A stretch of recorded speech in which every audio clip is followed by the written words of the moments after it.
और उसमें तत्काल में उस पर ऑर्डर आ गया है, नेट पे वो ऑर्डर है, उसमें लिखा है कि जितने प्रत्याशी लड़े थे, डेट पढ़ने के बाद अगर कोई आपत्ति आती है, अब सुनिए फिर, कोई आपत्ति आती है तो उसको सुनने के बाद उसका निस्तारण किया जाए। याचिका तो वापस होगी, भाई इन्होंने इस्तीफा दिया, मैं लड़ना नहीं चाहता, मैं वापस ले रहा हूँ, इसमें कौन इतनी बड़ी बात थी? क्या पाते तो समाजवादी छाती पीटती, शाम को फिर पीटती। समाजवादी डर गई है, उनके अपने सर्वे में वो हार रहे हैं। ऐसा अखिलेश जी बता रहे थे कि अपने जगह थी, ये सब निहायती बात है। मैंने बार बार कहा, मैंने बार बार चैनलों के माध्यम से किया कि पार्टी बड़ी है। हमारे यहाँ भारतीय जनता पार्टी कमल के रूप में चुनाव लड़ती, वही उसका प्रत्याशी है। और हमेशा ये जो बेकार की बातें है, हमेशा नामांकन के दिन तक टिकट देने की परंपरा हमारे। लगेगा कि बाबा गोरखनाथ अच्छा चुनाव लड़ेंगे तो टिकट देगा, उसको लगेगा कि कोई और है तो उसको देगा, इस पे हमको कोई टिप्पणी नहीं करनी। तो कानून का हवाला बहुत देर तक बहस चली। एक में जज साहब ने पूछा भी कि ठीक है, इसमें आप अवधेश जी के वकील थे, आप बहस कर सकते हैं। हमारे वकीलों, हमारे अधिवक्ताओं ने उनको टोका कि आप किस आधार से यहाँ आए। तो उन्होंने कहा कि भाई किस आधार से आए, हम माननीय अवधेश प्रसाद जी के वकील हैं, हमारा वकालतनामा लगा है। तो कहे दूसरे में, तो कहे ये लीजिए दूसरे का लीजिए। हम दोनों में आज अपेयर हो रहे हैं। फिर जज साहब ने उस बहस को कंटिन्यू रखा, लंच के बाद भी आए, फिर काफी देर बहस हुई और बहस में मामला समाजवादी ने लटका दिया और मामला ये हुआ कि गजट कराइए और 15 दिन बाद आपकी डेट लगेगी। इससे हम लोगों को भी बहुत दुख हुआ, जो अभी तक छाती पीट रहे थे कि जिसने जंग टाली, पता नहीं क्या क्या डायलॉग चल रहा था। हम बस इतना पूछना चाहते क्या था, हम बहुत वकील नहीं हैं, बहुत बड़ा अधिवक्ता नहीं है, हम करा पाते ना करा पाते, ये 1 दर्जन वकील भेजने का क्या मतलब था? कृपया समाजवादी पार्टी के वरिष्ठ लोग बताएं। ये तो नहीं पकड़ा जाता है। विपक्ष में जब वकील खड़ा करता है तो पीड़ित पक्ष यही कहता है फला ने मारा, उनके अधिवक्ता कितनी दिन वो जेल में रहे इसके लिए जिरा करते हैं, तत्काल उसको सजा वापस ले रहे थे, विड्रा कर रहे थे।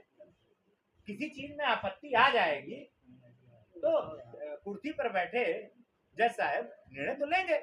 हम उन्हीं की बात सब मानते हैं कि जब आप इतना नियम कानून जान रहे थे कि इसमें टाइम लगेगा तो फटे में टांग क्यों अड़ाई, क्यों आपने 1 दर्जन वकील भेजा? हम तो आप ही बात का समर्थन करते हैं। चलिए हम उस मामले में हमसे भूल हुई, चूक हुई।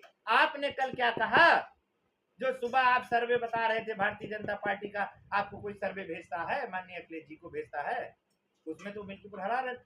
कल क्या था, हमको बस हम यही पूछना चाहते हैं।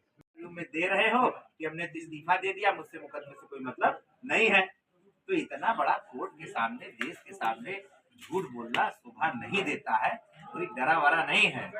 3 चुनाव हम माननीय अवधेश प्रसाद जी से लड़े हैं, कोई हम हवा में बात नहीं करते हैं। पहला चुनाव यही अजीत 16 वोटों से हार गए थे, नहीं इनके छोटे वाले भाई भी लड़े थे, ये पूरा कुल खानदान से वहां जुटे थे।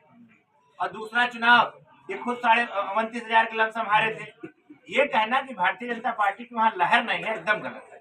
93,500 वोट भारतीय जनता पार्टी को मिला है और सांसदी में भी हम चुनाव हारे जरूर हैं पूरे अयोध्या में, पर आप आंकड़ा देखेंगे तो नंबर 1 के आंकड़े पे मिर्गी पर बैठा है। वहीं से मिनिस्टर रहे, वहीं से मिस्सेन बाबू का गढ़ रहा, यादवों का गढ़ है, मुस्लिमों का गढ़ है। इसके बाद भी जो पीडीए का फार्मूला वहां सबसे ज्यादा मजबूत दिखना चाहिए, वहां दिखा नहीं, दिख पाया, वहां मात्र 77 वोटों से जीते हैं। तो ये कहना कि भारतीय जनता पार्टी डरी है, चुनाव नहीं चाहती, ये सब बेबुनियाद बात थी। एक हादसा, एक प्रकार से ये मामला पूरे देश के लिए नया था, सबके लिए नया था। अब कोई बात नहीं है। फिर इस बीच में चुनाव आ गया, वो सांसद चुन लिए गए, शिथिलता आई, फिर वो जीत गए, इस्तीफा हो गया। इन सब में भी आपने देखा तकरीबन 1 साल तो ये भी चला गया। 1 साल तो वो अपेयर ही नहीं हुए। हर आदमी जब कुर्सी पर बैठ जाता है तो सोचता है जल्दी नोटिस ना लें। मुकदमा चलाने के लिए आप अकेले निर्णय नहीं ले सकते। कोर्ट है, महाधिवक्ता है, उन पर मुझे टिप्पणी नहीं करना। देखिए, मुझे अपना विषय है, क्या जो भी कोर्ट की शरण में जाते हैं 2 पक्ष, क्या दोनों को न्याय मिलता है? न्याय तो किसी एक को मिलता है, वो भी गुण दोष के, और जो भारतीय संविधान उसके तहत दिया जाता है। तो ये कहना कि प्रयास नहीं हुआ, सब प्रयास हो रहा था, सब कुछ हो रहा था, ऐसा नहीं है। अब चूंकि अब नई बात आ गई है, हमारा केवल एक ही चीज है, आप लोगों से बात करने का एक ही पीड़ा है।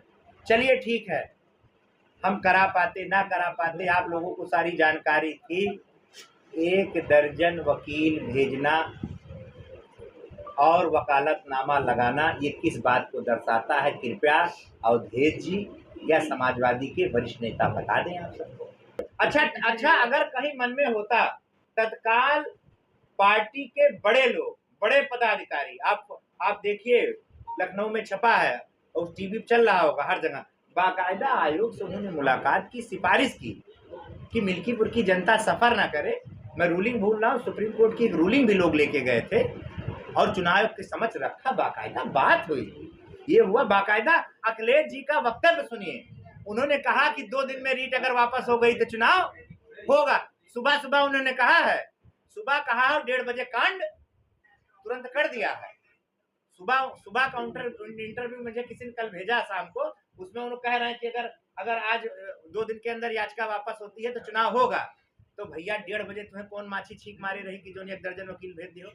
हम करा पाते ना करा पाते, फिर संजय का चिल्लाते, छाती पीटते। तो ये कहीं ना कहीं से समाजवादी पार्टी डर गई है और खासकर बाबा गोरखनाथ से बहुत डर गई। आप तो कह रहे हैं हम भारतीय जनता पार्टी के कार्यकर्ता है, पार्टी जिसको ठीक समझेगी उसको चुनाव लड़ाएगी, शीर्ष नेतृत्व का फैसला है, जो भी चुनाव लड़ेगा उसके साथ हम लोग दमदारी से रहेंगे। इस विषय में मुझे कुछ बोलना नहीं।